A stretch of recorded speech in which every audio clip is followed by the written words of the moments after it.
Hi guys, I'm Trish. This is every video I mess up my words. This is my fetish, and this is just a very quick video before I go out. I've done it again. For those who've been with you, I should start this again, but I won't because I haven't got time. For those who have been with me for a long time, you'll know that I've had a tummy tuck. That was 6 years ago. And if you recall, I made a video that I'll post up, wherever it goes, about an accident I had with a hot water bottle that should never have happened. Below my scar, and this happens quite a lot with tummy tuck scars, you end up numb underneath the scar. Now, a lot of the time that numbness is permanent. Sometimes it's temporary. Sometimes it comes back to a degree.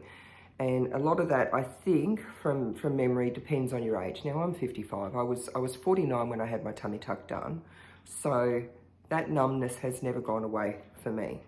And I know this. I have done myself another injury with a freaking hot water bottle. And I didn't even notice it until I got out of the shower this morning. So I'm thinking I probably did it last night. I did have a hot water bottle in bed with me last night. I don't remember laying on it because because I have done this before. I had a very bad burn on the front of my hip not long after I had my tummy tuck done from a hot water bottle. So I am very, very careful. Obviously not careful enough because I've done it again. I must have laid on my hot water bottle last night at some point. And I'll show you my hot water bottle. This isn't the usual cover I have on it. This is the one that my nana made, but because mine's in the wash because the kittens were sleeping on it. So I've got a cover. I've got a crocheted cover on my hot water bottle. Now, I do put boiling water from the kettle into my hot water bottle, which I know you're not supposed to do, but I do it because then my hot water bottle stays hot all night, which is what I want. It's still warm now, and it's like almost 12 o'clock.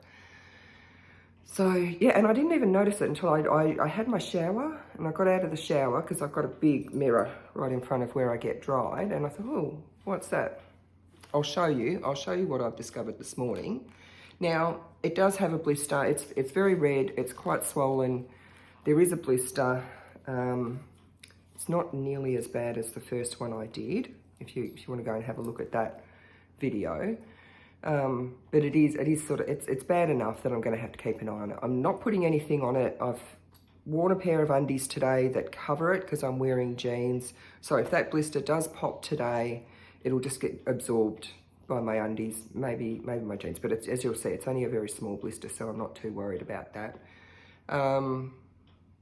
Yeah, so I don't need to go and see the doctors about it or anything, unless it gets infected. If it gets infected, I'll go and see the doctors and have to tell them that even though I know I'm numb there, I still managed to burn it with a hot water bottle. So I'll bring the camera down and show you what I've done. Oh.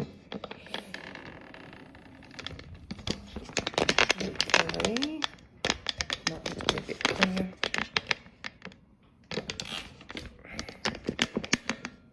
How's my YouTubing skills? You ready? You ready for this? How's that? I'll get nice and close for you. So, can't see past my hair. So there is a blister. There might be, yeah, there's a couple of blisters. There, here. That's quite swollen. But it's not sore, not at all sore. If I hadn't seen it when I was getting dried this morning, can have my face back again. If I hadn't seen it when I was getting dried this morning, I wouldn't even know it's there. So that is one good thing. But it also means that I'm going to have to keep an extra close eye on it to make sure it doesn't get infected. Because if it does, I won't know. So let that be a warning to you. I'm six years out. 6 years out. I still need to be vigilant, much more vigilant than what I have been. So I keep that in mind. And it's for any surgery. I guess where the incision line disrupts the nerve supply, the numbness may never go away, so you'll always have to be careful with that sort of thing. And not just hot water bottles, I guess, like with anything hot, like if you're putting hot water in a bath or whatever. And I did have a bath yesterday, but I didn't burn myself on the hot water because there wasn't even enough hot water to fill the goddamn bath by the time I got in it. So anyway, that's it. That's it. I'm still a dickhead with hot water bottles. Guys, it's been a little while since I made that last video. It would be, how long would it be? What's the date today? 2.5, just over 2.5 months ago, I think. And from memory in that video, I was like, yeah, cool, I burned myself. It's no need to worry unless it gets infected or anything. Don't even need to go and see my GP. It got infected. Oh, did it get infected? But I was so embarrassed that I didn't even go to the doctors until, I can't even remember, like 2 weeks or 4 weeks after it happened. I think it maybe like 3 weeks after it happened. I was so embarrassed because I knew that I just shouldn't have been using a hot water bottle. I have not used a hot water bottle since then. We're right in the guts of winter. I ended up needing, I think it was 3 courses of antibiotics. They wanted to give me a 4th course of antibiotics, and I was just like, dude, that's excessive. Give me a topical antibiotic. So they did. I was at the doctor's for a couple of weeks, every second day, getting dressings changed, and they were using like special burns dressings on me and special creams and everything. And I ended up having to like change, even once I stopped going to the doctors, I ended up having to change dressings on this burn every day or every second day for, was actually at one point it was every day when I was doing it myself at home, because I wasn't allowed to use waterproof dressings after a certain point. It was a fucking nightmare. By the time I got to the doctors, and the only reason I went is because it got really nasty. The skin turned purple, and then the skin turned white around it. And of course I was Googling it, and it was saying that was like close to turning septic. And I've been close to septic before with that cellulitis on my boob. I did not want to go through that again. So that really put a scare into me. So I went and I saw my GP, and then of course I had to see all the other nurses in there as well, and a couple of the other doctors, because my GP doesn't work full time. So like everyone down at my GP surgery knows what I did. Everyone knows that I'm a dickhead again. And like I showed you what it was like in that first video I made. There was a couple of little blisters. They grew. And as it turns out, it wasn't just a simple burn, it was a full thickness 3rd degree burn. Kind of thankful for that because, well, number one, well, not great, that sounds a bit weird. Let me explain. If you get a burn that is bad enough, there's no pain. So that, combined with it like being under an already existing scar, so I was already numb there, that I had pain once. But when I went in, the first few times I went in, they had to debride the wound, which means they had to get a scalpel and scrape and cut away all of the muck that ended up being on this burn. Fortunately, I only felt it the very last time they did it, and it wasn't bad. It just hurt a little bit. But I watched it the first time. After that, I couldn't watch it again because it was so freaking disgusting and so aggressive, which it had to be. So now what is it today? I think it's the 15th or 16th. So yeah, close on about 2 months and 3 weeks out, and it is all healed up now. It was healed up 1 or 2 weeks ago. And I'll show you like a series of photos. I'll split the screen. You can see the photos. I can't remember when I took them, but I'll look at the dates on them, and I'll, do the fancy writing stuff on here to show you how far out it was. Fair warning, they're gruesome. Some of the earlier ones are very, very gruesome. Very gruesome. My daughter actually asked me to stop sending them to her. But yeah, it's fine now.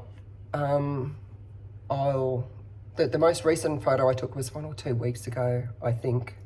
It's looking pretty good. I've been using, I don't have to dress it anymore, thank goodness, because that was dry. I actually ended up not dressing it anymore because I was starting to get a rash from the adhesives in the dressings, and I was bleeding and everything, so I stopped all that. Now, because it's just I've just got to wait for the scars to fade. They're pretty flat. They're just very dark, which is normal for this stage of wound healing. So over the next 10 months or so, the scarring will fade. In about 4 months' time, it'll be at its worst. But I'm not worried about the scars. I've got 2 scars. I'm already scarred there. So what I've been doing is I've been using CeraVe, whatever it's called, I don't know. It's just a moisturizer that it's got. Do you think I can remember what it's called? It's got something fancy in it. 3 essential ceramides and hyaluronic acid. So I just use this on it each day, although I forgot this morning. It's a really nice moisturizer. My son left it here. He's got very, very dry skin. He left it here, so now it's mine. So that's what it looks like. And it's like 454 grams or something, and it's from memory about $20. I can't remember. I haven't bought it for a very long time. I've been using it on my face as a night cream. So I'll show you the wound now, how it looks today, and I'll show you how I moisturize it, because this moisturizing cream is really lovely. I don't need that goddamn scarf on inside. I've just been out to coffee.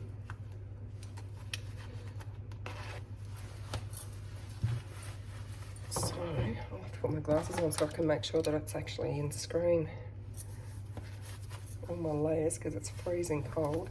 So that's it now. You can see it looks pretty good. It's pretty flat. It's still a little bit rough, so it probably hasn't completely 100% healed. It's probably going to still scale off a little bit more. But I just get like the tiniest little bit. That's probably actually too much. Just the tiniest little bit of moisturizer, and just put that on it. That's it. That makes it look better as well. So that'll fade.